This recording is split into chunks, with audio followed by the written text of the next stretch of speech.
미가 예언서 본문이기 때문에 예배 부름의 시편의 말씀을 가지고 하나님께서 천지 창조를 하신 그 말씀을 아주 잘 말씀해 주신 것 같아요. 제가 가만 생각하니까 여기 퍼스트 가디나 교회하고 멀지를 하면 우리 에릭 장로님이나 우리 보미 교우님이나 영어 설교를 그냥 하시면 될 것 같아요. 지금 오랫동안 설교를 하셨기 때문에 또 하나의 이게 인사이트가 저에게 들어옵니다. 예, 오늘은 그래도 교회 같아요.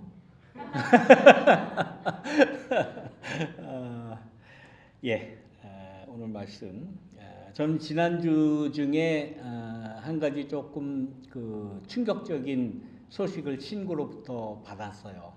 저랑 고등학교 1학년 때 한 반 같이 다녔던, 고등학교 1학년 때 같은 학교를 다녔으면 얼마나 가깝게 지내며, 물론 고등학교 1학년 때니까 공부보다는 친구 사귀고 고등학교 생활 즐기고 그런 추억이 굉장히 많았던 친구였습니다.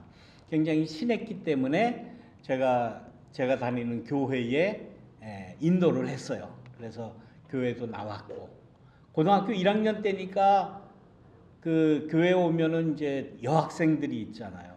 그래가지고 또 어느 여학생이 마음에 들어가지고 한참 열심히 나오던 그런 친구가 있었는데, 그 친구가 세상을 떠났다는 거예요. 그래서 제 나이가 아직은 그래도 세상 떠날 나이는 아닌데 충격이다, 그렇게 답장을 하면서 근데 왜 그렇게 갑자기 갔다고 그러느냐 그랬더니 대장암 사기 말기가 되어서 죽었다는 거예요.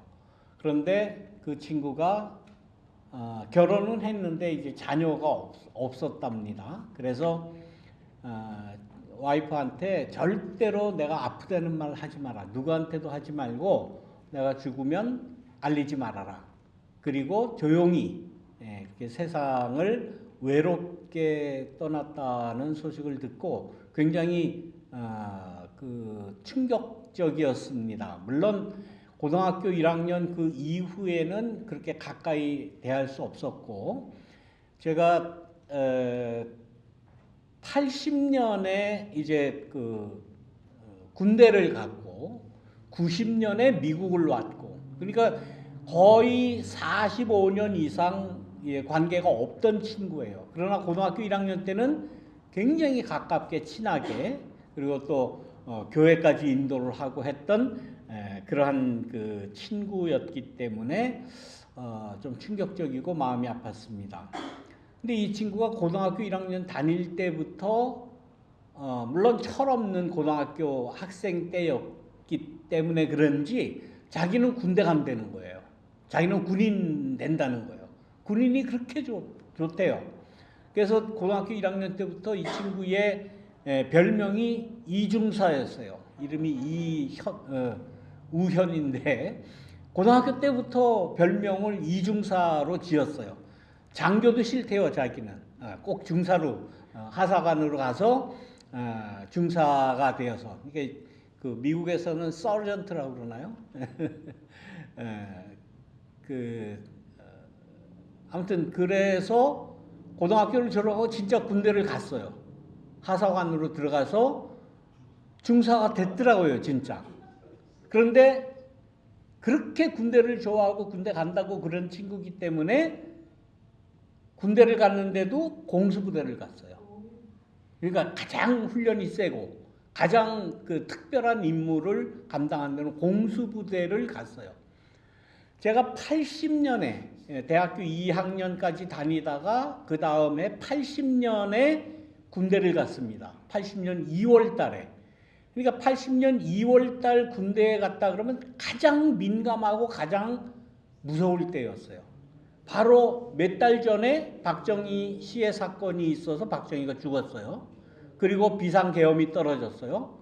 그리고 전국이 어떻게 지금 돌아갈지 몰라요.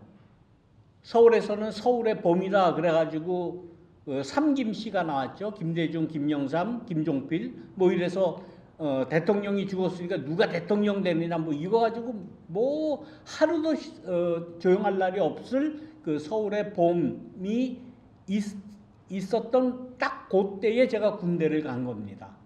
군대를 가서는 아무것도 모르고 2달 신병 훈련을 받고 3달째 이제 2월달, 3월달 훈련 받고 4월달에 자대 배치를 받았어요. 자대 배치 받은 곳이 8사단 16년대 3대대였습니다. 그때에 그래도 군대를 가서 제가 그래도 뭐 대학을 다니다가 왔다고 그래서 그런지 아무튼 그 중대 작전과에 이제 집어넣었어요. 뭐 신병이니까 아무것도 모르죠. 그러니까 넌 대학교 다녔으니까 아무튼 뭐 여기서 해라 그래서 그 중대 작전과 작전병으로 이제 배치가 돼가지고 군 생활을 시작을 하는데 그때 그 16년대 연대장이 이병태 연대장이라는 그 무궁화 3개짜리가 딱 이제 별을 따야 되는데 별을 따기 위한 마지막 훈련, 시험, 테스트 같은 것이 있습니다. 그러니까 이제 그 국군 모범에 딱 맞게 모든 훈련을 해야 돼요.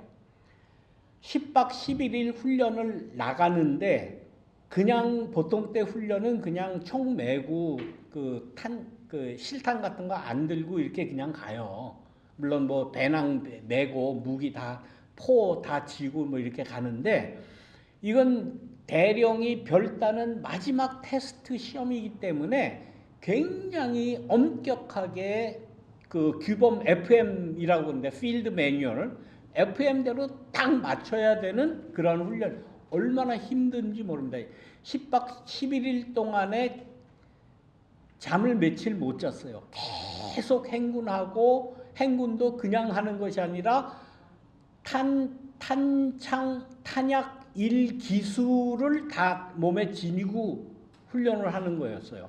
그러니까 한 군인 한 사람이 총 가지고 M16 총 가지고 한 기수 탄약을 다 짊어지면 680알입니다. 총탄이 680개를 몸에 지니고 행군을 해야 돼요. 얼마나 힘든지 모릅니다. 이렇게 X밴드로 그 실탄 장착하고 그러니 처음 군대 들어간 이 신병이 그 훈련을 정말 힘들게 받았어요. 그 첫 훈련을 받는 그때가 언제였는가 하면 5월 15일부터 훈련이 시작되었어요. 그래서 한 이틀 3일간을 밤낮 없이 행군을 하고 완전히 그냥 뻗어가지고 텐트에서 있는데 그때에 대대본부에서 명령이 내려왔어요. 작전과로 명령이 내려와서 물론 인사과에도 명령이 내려왔지만은 부대원 중에 병력 중에 전라도 병력을 골라서 보고해라. 군대에서는 군인이라고 이 얘기 안 하고 병력이라고 그래요. 항상 병력 중에 중대 병력 중에 전라도 병력을 파악해서 올려라는 거예요. 그 뭐 밑도 끝도 없이. 그러니까 이게 무슨 일인가? 왜 전라도 병력, 전라도 군인들을 왜 조사하려는 거며 모르죠. 그야말로 군대에서는 하라면 해야 되는 거잖아요. 뭐 이유를 본문하고 그거를 이제 요즘 그 시젠 말로는 뭐라 그럽니까? 군대 용어로 까려면 까. 다른 이유 붙이지 말고 야 까려면 까. 그래가지고 물어봤어요. 전라도 야 너 고향 어디야? 고향 어디야? 다 물어봐가지고 몇 명 딱 굉장히 많았어요. 중대원이 약 한 60명 정도 되는데 하니까 한 거의 반 정도가 되더라고요. 굉장히 많았어요. 그래서 올렸어요. 그리고는 그렇게 힘든 훈련, 실탄을 1기수 680발 다 지니고 훈련해야 되는 그 훈련에 갑자기 대대에서 오늘 회식한다는 거예요. 훈련 중에. 있을 수가 없는 일이거든요. 훈련 중에 무슨 회식을 해. 군대에서 회식한다면 뭡니까? 다른 거 없어요.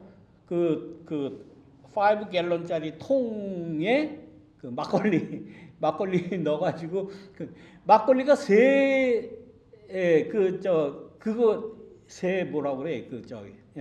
통이 나왔어요. 그 훈련 가서 막걸리 먹고 회식하고 노래하고 푹 쉬라는 거예요.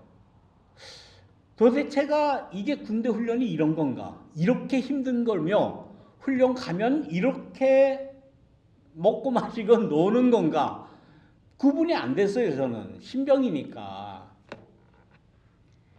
그리고는 신병 생활을 하다가 몇 달이 지났습니다. 한 8월 달쯤 군대 막사를 다 비우라는 거예요. 군인 우리가 사는 그 군대 막사 다 짐을 챙겨가지고 저기 부대 뒤 산에다가 큰 텐트를 치고 거기서 살으라는 거예요. 우리 부대에 들어왔는데, 그래서 이건 또 무슨 일인가 하고 봤더니 삼청교육대 부대로 우리가 선정이 된 겁니다.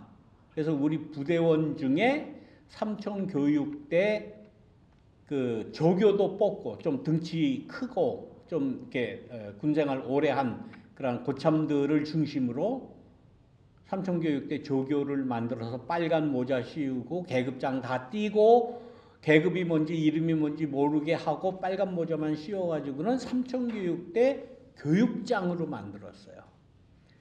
그래서 그 삼청교육대 교육을 하는 모습을 저는 생생하게 다 봤습니다. 삼청교육대 사람들 이게 와서 뭐 여러 얘기 군대 얘기 하면 안 되는데 아무튼 정말 죽기 일보 직전까지 사람을 돌려요. 가만두질 않습니다. 하루 종일 축대를 쌓게 만들었다가 감시하는 사람이 이렇게 보고 조금 삐뚤어졌다면 저거 부셔. 그럼 또 부셔요. 그 다음날 다시 쌓아. 그럼 다시 쌓아. 이루 말할 수 없어요. 잠깐 한 2시간에 한 번 정도 10분 정도 쉴 때에 조교 중에 하나가 실탄을 쏩니다. 그건 뭐예요? 너희들 도망가면 죽는 줄 알아라 라는 걸 보이기 위해서. 그렇게 하고 80년 1년을 제가 보냈어요. 신병 생활을. 부대에서. 그 부대 생활을 하는 그동안은 전두환 쿠데타 이후에 5.18 광주 민중 항쟁 그 이후에 삼청교육대까지 이어지는 한국에서의 신군부 전두환, 노태우, 정호용 등등의 그 군부 세력이 권력을 잡는 그 과정에 제가 군대 생활을 했어요.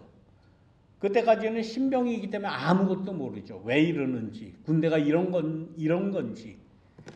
그런 그 시절을 보냈고, 저는 신학교를 다니다가 이제 군대를 간 그러한 그 병력이기 때문에 그 다음 해부터는 81년부터는 연대 교회에 그 군정 TO가 이제 생겨서 이제 연대 교회로 파송이 돼서 그때부터는 이제 2년 동안은 81년, 82년은 군대 군정으로 군대 교회를 섬기면서 군대 생활을 마쳤습니다.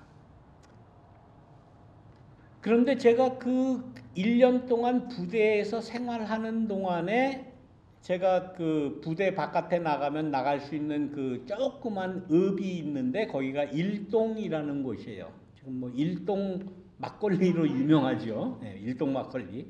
그 일동에 나가서 뭐 일을 보고 저 그러는데 아까 제일 처음에 제가 말씀드린 그 친구를 만난 거예요. 근데 그 친구는 공수부대를 갔었어요. 그리고 하사관으로 갔기 때문에 그때 계급은 벌써 중사더라고요. 저는 그때 사실은 2등, 1등병이었어요. 짝대기 2개. 그런데 딱 보니까 친구인데, 그렇게 친한 친구인데 딱 보니까 중사 계급장을 딱 달고 뭐 돌아다니더라고요. 그래서 깜짝 놀라고 군대니까 일단 딱 경례서를 하고서는 나 알겠느냐고 그랬더니 뭐 이러면서 아주 반갑게 만났습니다. 그때 만나고는 이제 끝이에요. 그 친구하고는 군대에서 만나고. 그런데 나중에 제대를 하고 이제 친한 친구들끼리 이렇게 연결이 돼서 직접 만나지는 못했지만 야 우연이는 어떻게 지내냐, 우연이는 어떻게 사냐 이게 등등등등 이게 물어봤는데 공수부대 당시에 직접 듣지는 못했지만 광주에 투입이 됐던 친구예요. 그 이후에 들려오는 여러 소리는 굉장히 유쾌하고 활달하고 운동하는 거 좋아하고 이렇게 액티브하게 노는 걸 좋아해요. 그래서 군대를 갔겠죠. 그런데 그때 그 이후에 들리는 소리는 모든 소리가 조금 우울하고 참울하고 결혼도 안 하고 결혼도 40이 넘어서 했을 거예요 아마.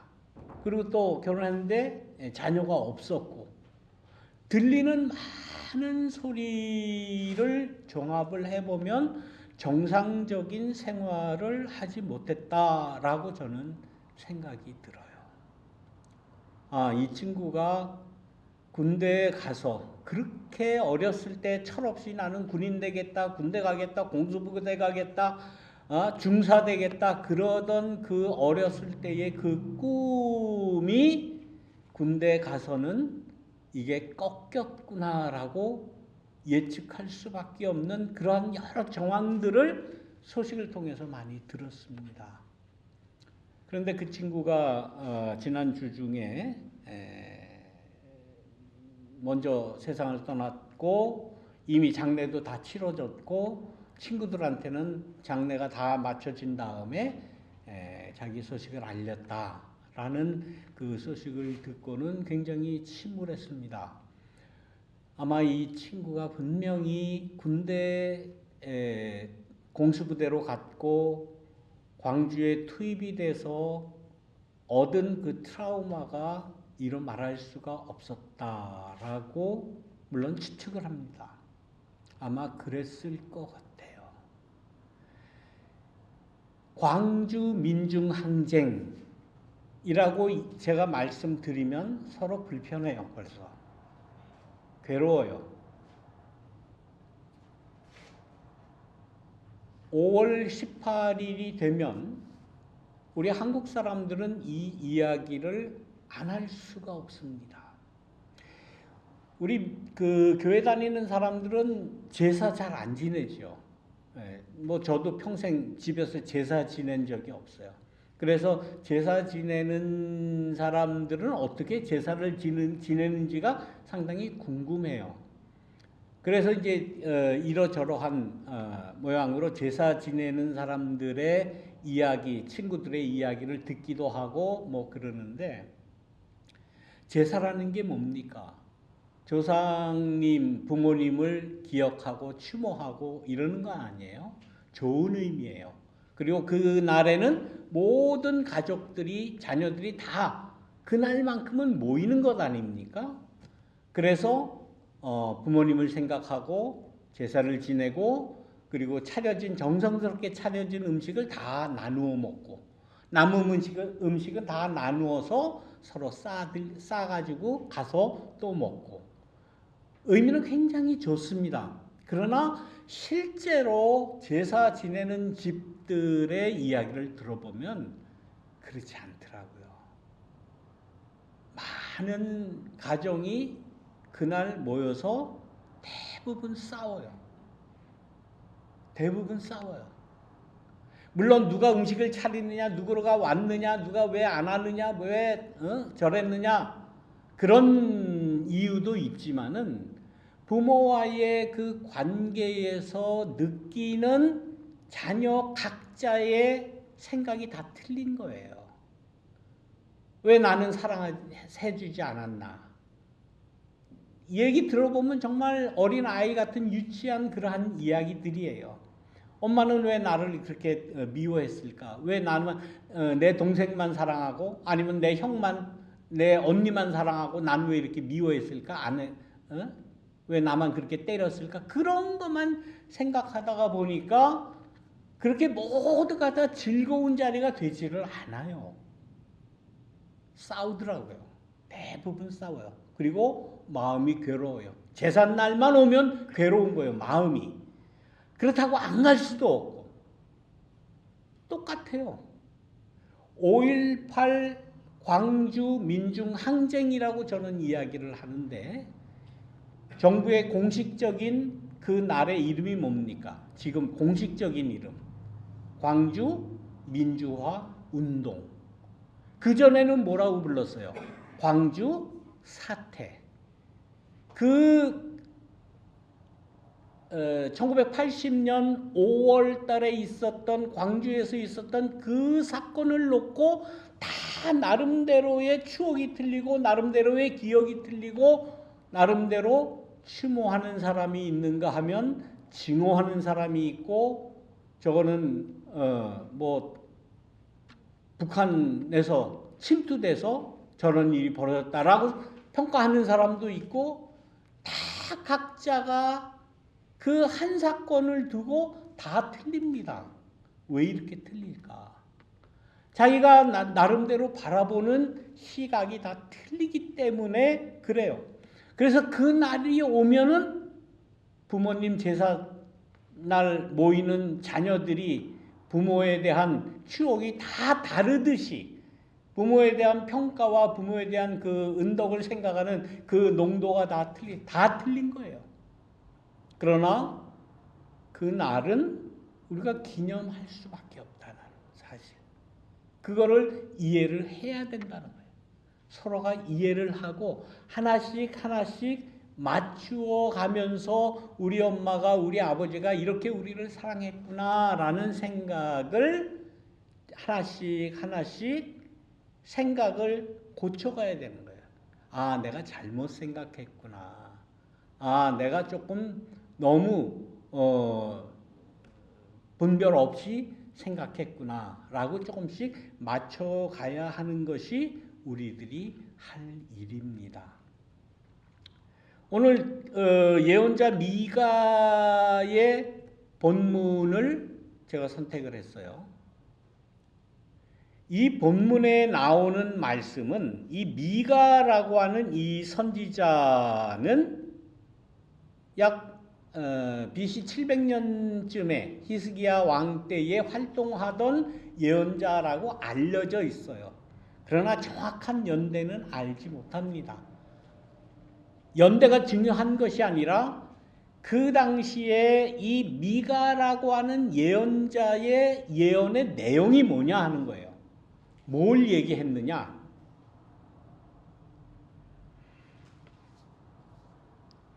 이 미가는 하나님께서 예언자를 두고 말씀하신 것이다 라는 예언자에 대한 하나님의 말씀의 예언을 이야기를 하는 겁니다. 예언자들이 글러먹었다는 거예요. 잘못됐다는 거예요. 입에 먹을 것만 물려주면 만사가 잘 되어간다고 떠들다가도 아무것도 넣어주지 않으면 트집을 잡는다는 거예요. 이게 예언자들이 그렇다는 거예요. 우리는 이스라엘의 예언자 그러면 굉장히 하나님의 말씀을 전하는 사람이라고 막연하게 생각하지만 그거 아니에요. 이거를 쉬운 말로 딱 두 글자로 뭐라고 줄일 수 있겠습니까? 입에 먹을 것만 물려주면 만사가 잘 되어간다고 떠들다가 입에 넣어주지 않으면 트집을 잡는다. 딱 두 글자로. 딱 연상이 안 되세요? 목사. 요즘 목사라고 안 그러죠?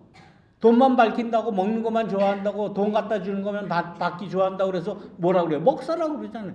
딱 뭐 어려운 말 할 거 없어요. 목사.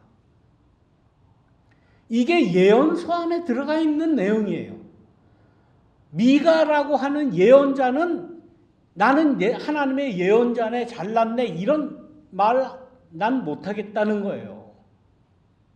하나님의 말씀 웃기는 소리 하지 마. 너희들 목사 아니야?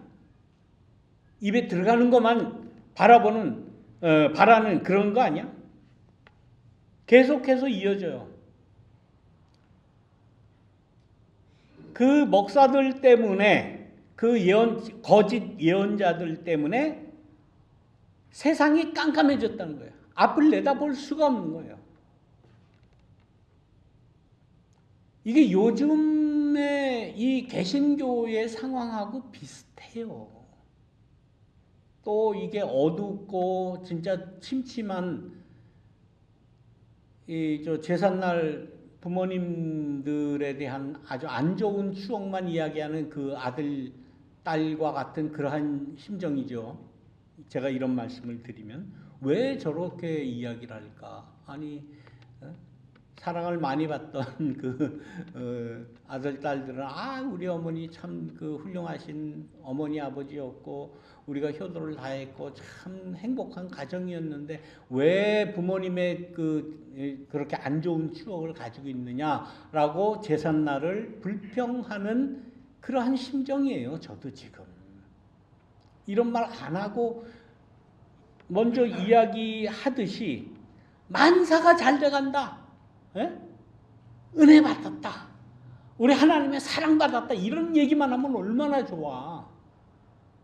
난 입에 먹을 게 안 들어와서 이런가? 그러면 나도 그야말로 목사죠.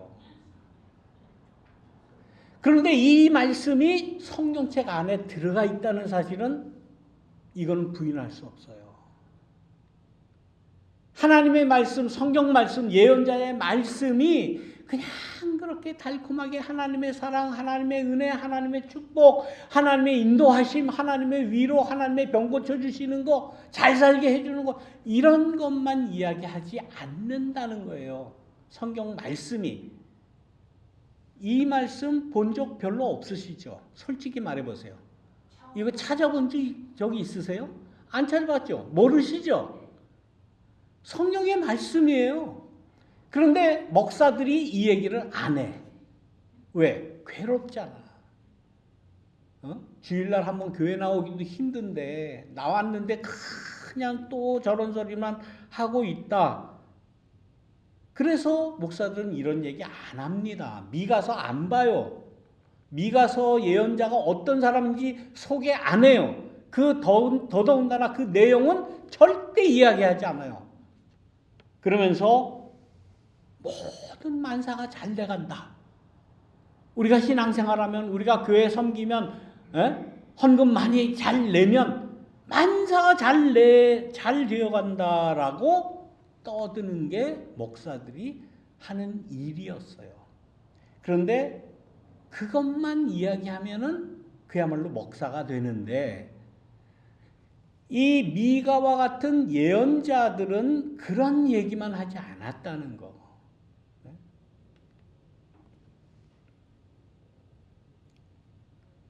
예언자들에 의해서 태양이 사라진 듯 눈앞이 깜깜해졌다라는 이야기를 미가는 합니다.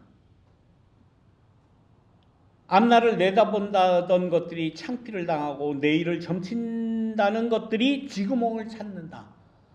어떤 때가 되면, 어떤 역사적인 사건이 일어나면 그 예언자들, 그 잘난 하나님의 말씀 전한다고 하는 목사들이 창피당하고 쥐구멍을 찾을 날이 온다라는 거예요. 저는 지금이 아마 그때가 아닌가 생각을 해요. 한국의 개신교의 목사들 다 이런 형편 아닙니까?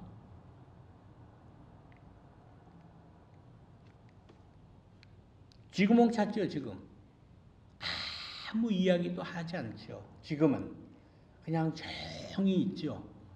그러면서도 지금은 하나님 말씀만 전해야 된다라고 아주 신실한 목사들의 모양을 보이고 있지 않습니까?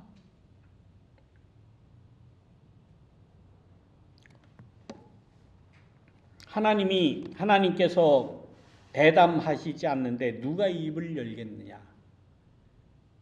조용합니다. 조용해요. 그러나 나에게는 기억하기만 하는 야곱의 죄상을 밝히고 못할 짓만 하는 이스라엘의 죄가를 당당하게 규탄할 힘과 용기가 차 있다. 이게 미가서의 예언의 핵심입니다. 나는 당당하게 얘기하겠다. 우리가 잘못했으면 잘못한 거 이야기하고, 교회가 잘못했으면 잘못한 거 이야기하고, 거짓된 예언자들이, 불의한 목사들이 잘못한 그 일에 대해서 나는 당당하게 규탄하고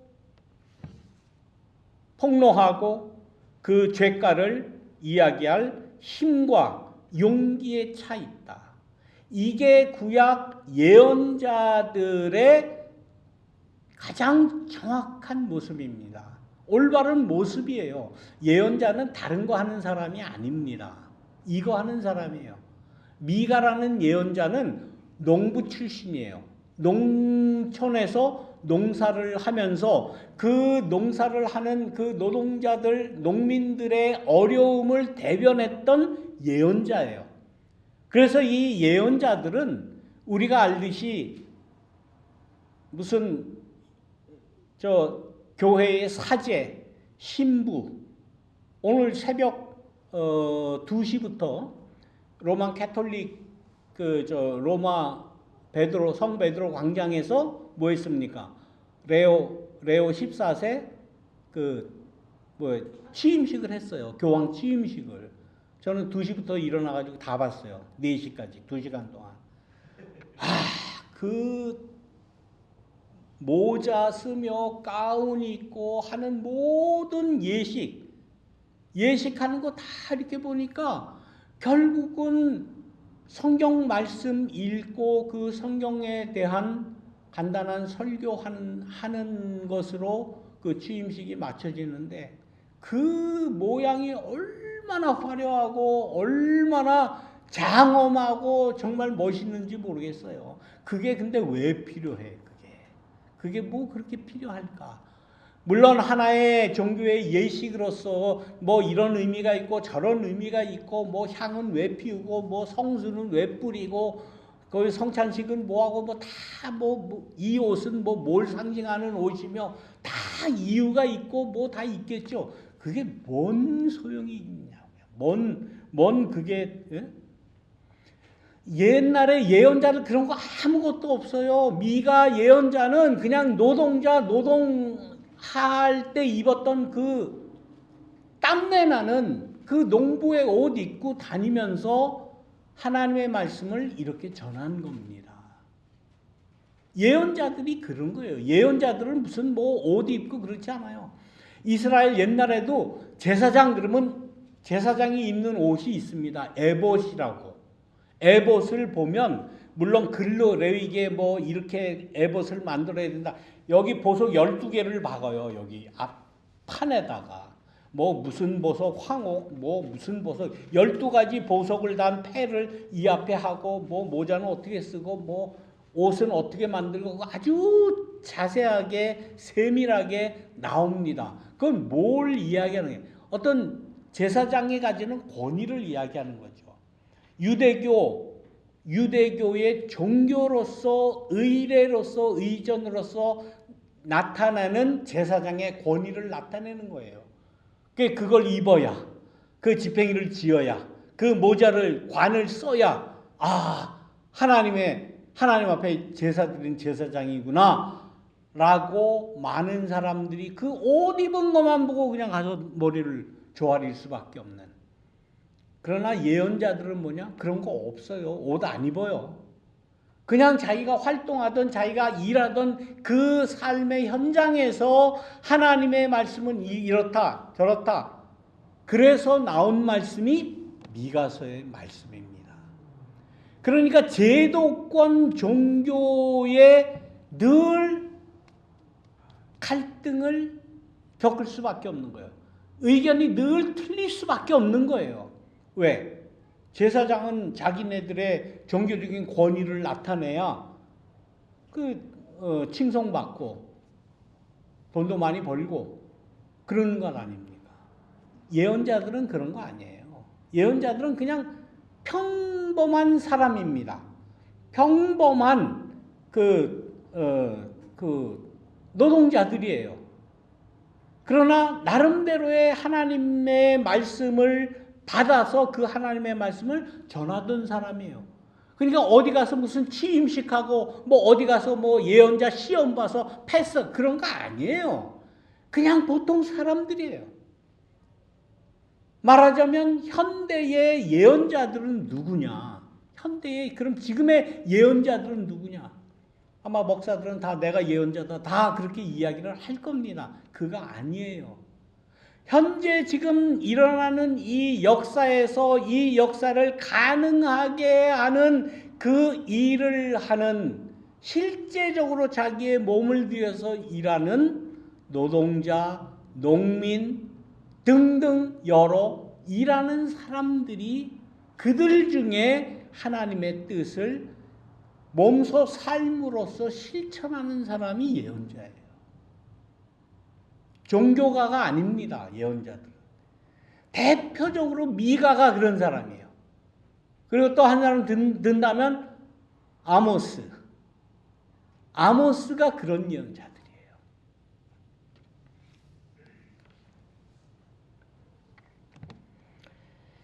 이러한 예언자가 예언을 합니다. 소위 예루살렘의 어른들이라는 것들, 돈에 팔려서 재판을 하는 사제라는 것들, 재판장이라는 것들, 대법관이라는 것들, 이런 것들의 잘못된 판결에 대해서 미가 선지는 아주 강하게 질책을 합니다. 그런 질책을 하는 사람이 구약의 예언자들이에요. 지난주에도 또 그 한국의 판사들의 뭐 비리라고 할까요? 잘못된 것들이 나왔죠. 얼마나 그 권위를 나타냅니까? 뭐 그냥 산때만한 이 의자에 앉아가지고 판결을 한다고.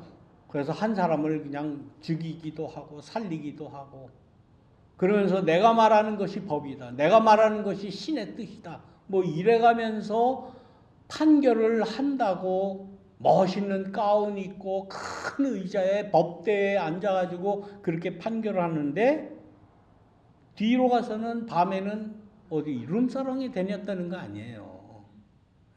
룸사롱 가서 접대받고 그것도 한두 군데 가는 게 아니라는 거 아닙니까 지금? 그 의혹이 나왔는데 정확하게 대답을 못해요. 어디 룸사롱인지를 몰라요. 하도 여기저기 다니니까. 그게 판사들이에요. 현대판.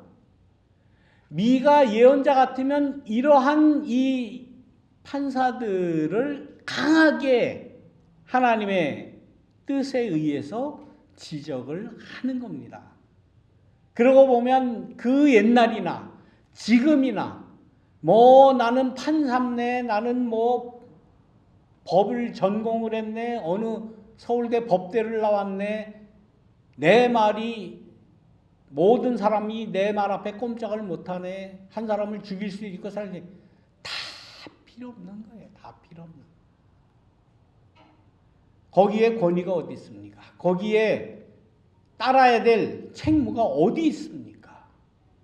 그런 이야기를 하는 사람이 누구냐? 미가 예언자예요. 미가 예언자. 그렇다면 현대의 예언자라고 그야말로 자처하는 목사들이 그런 얘기를 해야지. 아이 그런 얘기는 교회에서 하는 거 아니야. 그건 하면 안 돼. 그거는 목사가 아닙니다. 미가가 이야기했던 입에 먹을 것 넣어주면 그냥 모든 것 다 잘 된다, 잘 된다. 왜? 서로 짬짬이 하니까, 서로 끼리끼리 노니까 잘 된다고 그래라. 예, 부정적인 거 얘기하지 말아라. 그러면 이 예언자들이라는 것이 목사라는 것들이 얘기 안 해요. 모든 것이 다 하나님의 은혜입니다. 하나님의 축복입니다. 우리는 천국 갑니다. 이런 얘기만 하지. 그러나 진실한 하나님의 말씀과 뜻을 가진 예언자들, 진실한 목사는 이런 아픈 이야기를 해야 되는 거예요. 해야 되는 거예요. 제가 오늘 3장 1절에서 4절까지 왜 읽지 않고 5절부터 읽었는지 제가 지금 말씀드릴게요. 1절에 오늘 미가서 3장 1절에 이렇게 이야기합니다. 이것은 내 말이다. 야곱 가문의 어른들은 들어라. 이게 높은 사람들 들으라는 거죠. 판검사들 뭐 이런 것들 들으라는 거죠. 권력자들, 정치가들. 이스라엘 가문의 지도자들은 들어라. 무엇이 바른 일인지 알아야 할 너희가 도리어 선을 미워하고 악을 따르는구나. 내 결의에 가죽을 벗기고 뼈에서 살을 발라내며 내 결의에 살을 뜯는구나. 가죽을 벗기고 뼈를 바수어 고기를 저미어 남비에 끓이고 살점은 가마솥에 삶아 먹는구나. 성경 말씀에 쓰여져 있는 거예요. 이거 정말 우리가 함께 성경 나누어 읽기도 정말 끔찍한 말씀 아니에요? 이게 예언서에 들어 있어요. 이것이 예언자들의 올바른 활동이라는 걸 우리가 알아야 돼요. 그리고 우리의 삶을 내가 힘들더라도 괴롭더라도 책임적으로 내 신앙의 의식을 올바로 세우는 것, 그것이 우리가 해야 될 일이다. 난 괴로우니까 그거 듣기 싫어. 괴로워.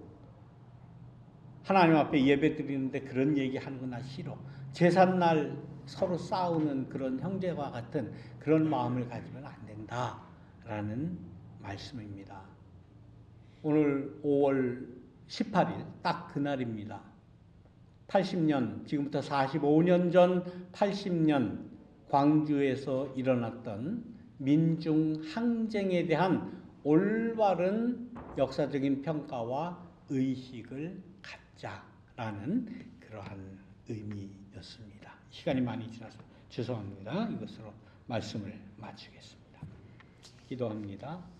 사랑이 많으신 하나님, 주님의 말씀을 우리가 대할 때에 선별해서 내가 듣기 좋은 것만 골라서 듣는 것이 아니라 진정한 하나님의 뜻이 어디 있는지, 예언 활동이 무엇인지, 예언자의 말씀이 무엇인지 올바로 분별할 수 있는 우리가 되어서 우리가 사는 이 시대를 올바로 평가하고 올바로 인식하며 올바른 행동을 할 수 있도록 인도하여 주옵소서. 예수님의 이름으로 기도드립니다. 아멘.